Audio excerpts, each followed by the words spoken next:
लोग ना जब डिप्रेशन एंजाइटीज़ में होते हैं तो उन्हें सबसे बड़ी सलाह यही दी जाती है कि आप ना गीता का पाठ करो और इससे आपको असर होगा आपकी लाइफ पे। सबसे पहला सवाल यही आता है कि श्रीमद् भगवत और श्रीमद् भगवत गीता, इनमें ये क्या एक ही हैं या अलग अलग हैं? बहुत अच्छा प्रश्न है। कई बार लोगों को ऐसा लगता है कि श्रीमद् भागवत और श्रीमद् भगवत गीता दोनों एक ही चीज़ है। हाँ जी। जैसे हम लोग 7 दिन की कथा करने के लिए जाते हैं तो लोग कथा विश्राम के बाद हमारे पास आते हैं तो बोलते हैं हमें आपकी ना भगवत गीता बहुत अच्छी लगी। हाँ जी। लेकिन अगर देखा जाए तो हम 7 दिन से श्रीमद् भागवत कथा कर रहे हैं। बिल्कुल। तो मुझे ऐसा लगा कि लोग शायद समझ नहीं पा रहे हैं कि ये जो दोनों ग्रंथ हैं वे अलग अलग हैं, ना कि एक हैं। श्रीमद् भागवत अलग है और श्रीमद् भगवत गीता अलग है। श्रीमद् भागवत जी में 12 स्कंद हैं और 335 अध्याय हैं और श्रीमद् भगवत गीता में 18 अध्याय हैं। श्रीमद् भागवत जी में 18,000 श्लोक हैं। बहुत बड़ा ग्रंथ है श्रीमद् भागवत। और श्रीमद् भगवत गीता में 700 श्लोक हैं। श्रीमद् भागवत में भगवान श्री कृष्ण ने क्या क्या किया उसका वर्णन है।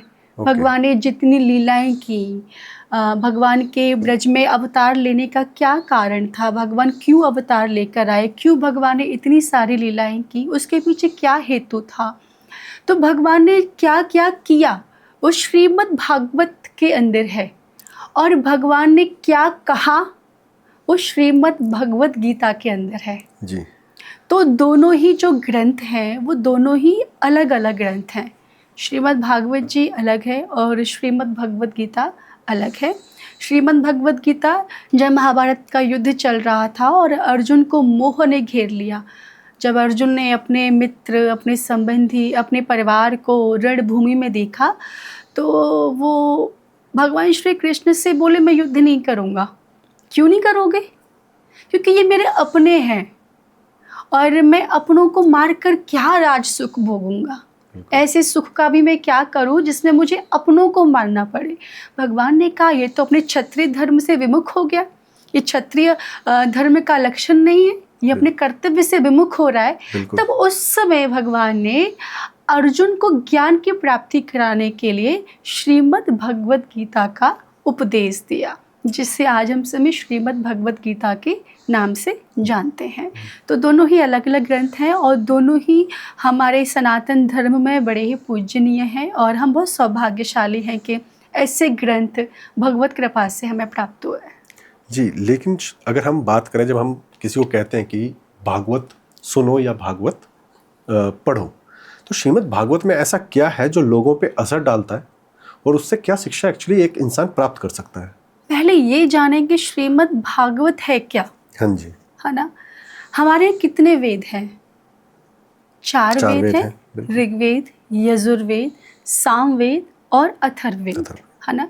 लेकिन हमारी भागवत जी को पंचम वेद कहा गया। बिल्कुल। कि हमारे जो भागवत जी हैं वो पंचम वेद हैं। बिल्कुल। क्योंकि भागवत जी कोई छोटा ग्रंथ नहीं है।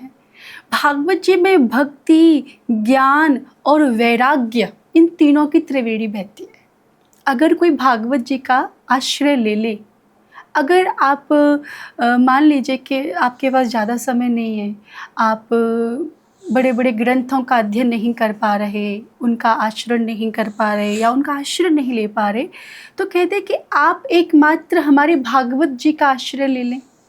तो अगर आप भागवत जी का आश्रय ले लेंगे तो आपको बिना किसी प्रयास के भक्ति, ज्ञान और वैराग्य तीनों की प्राप्ति हो जाएगी। क्योंकि हमारी भागवत जी में भक्ति है, ज्ञान है और वैराग्य है। इन तीनों की त्रिवेणी हमारी भागवत जी में बहती है। दूसरी बात, हमारी जो भागवत जी है ना, वो रस स्वरूप हैं। हमारी भागवत जी में कहा गया कि हमारी भागवत में अमृत मिलता है। हमारी भागवत जी को अमृत रूपी फल बताया गया कि अगर आप हमारे भागवत जी का श्रवण करोगे तो आप अमृत रस का पान करोगे। जब देवताओं को पता चला कि शुकदेव जी महाराज राजा परीक्षित को श्रीमद् भागवत कथा श्रवण करा रहे, तो जितने देवता थे वह स्वर्ग से दौड़े दौड़े आए, साथ में अमृत का कलश लेकर आए और जी। सुखदेव जी से जाकर बोले, एवं विनमये जाते सुधा राज्ञा प्रपीयताम प्रपास्यामो वयम सर्वे श्रीमद् भागवतामृतम। महाराज, आप राजा परीक्षित को कथा सुना रहे हो, भागवत कथा। आप एक काम करो, क्या हमारे पास ना ये अमृत है, ये कलश हमारे पास हमारे हाथ में है, इसमें अमृत भरा हुआ है। डू वन थिंग कि आप ना एक्सचेंज कर लो। कैसे एक्सचेंज करें? कि आप अमृत को राजा परीक्षित को पिला दो और परीक्षित को जो कथा अमृत पिलाने वाले हो वो हमें पिला दो। तो सुखदेव जी महाराज ने अपने मन में सोचा कि क्व स्वधा क्व कथा लोके क्व काचा कोमरणी महान। सुखदेव जी कह रहे, कहाँ कथा, कहाँ अमृत, कहाँ कांच, कहाँ मणि। इन दोनों की बराबरी एक साथ कैसे हो सकती है? कांच की वैल्यू क्या होती है और मणि कितनी कीमती होती है। बिल्कुल। तो सुखदेव जी कह रहे, कहाँ कांच और कहाँ मणि, इन दोनों की तुलना एक साथ नहीं हो सकती। कहाँ स्वर्ग का अमृत और कहाँ श्रीमद् भागवतामृत, इन दोनों की बराबरी एक साथ कैसे हो जाएगी? तो सुखदेव जी ने देवताओं को कथा नहीं सुनाई, कहा कि हम कथा नहीं सुनाएंगे आपको भगवान की। देवता बड़े परेशान हुए, ब्रह्मा जी के पास गए और ब्रह्मा जी से जाकर सुखदेव भगवान की शिकायत कर दी कि हमें सुखदेव जी ने भागवत कथा नहीं श्रवण कराई। हमने कहा था कि आप अमृत को परीक्षित को पिला दो, उनको अमर कर दो, क्योंकि उनको 7 दिन में मरने का श्राप मिला था एक संत से। और बोला कि हमें इसके बदले में कथा सुना दो, बस हमें नहीं सुनाया। ऐसा क्या है कथा में? तो ब्रह्मा जी ने क्या किया कि ब्रह्मा जी ने एक तराजू ले ली और तराजू के एक पल्ले पर संसार के समस्त साधनों को रख दिया और तराजू के दूसरे पल्ले पर हमारे भागवत भगवान को रख दिया। और जिस पल्ले पर हमारी भागवत भगवान रखी हुई थी वह पल्ला नीचे झुक गया। अब जिसमें वजन ज़्यादा होगा वही तो झुकेगा। तो ब्रह्मा जी ने कहा, देवताओं, भागवत कोई किताब नहीं है, भागवत कोई पोथी नहीं है।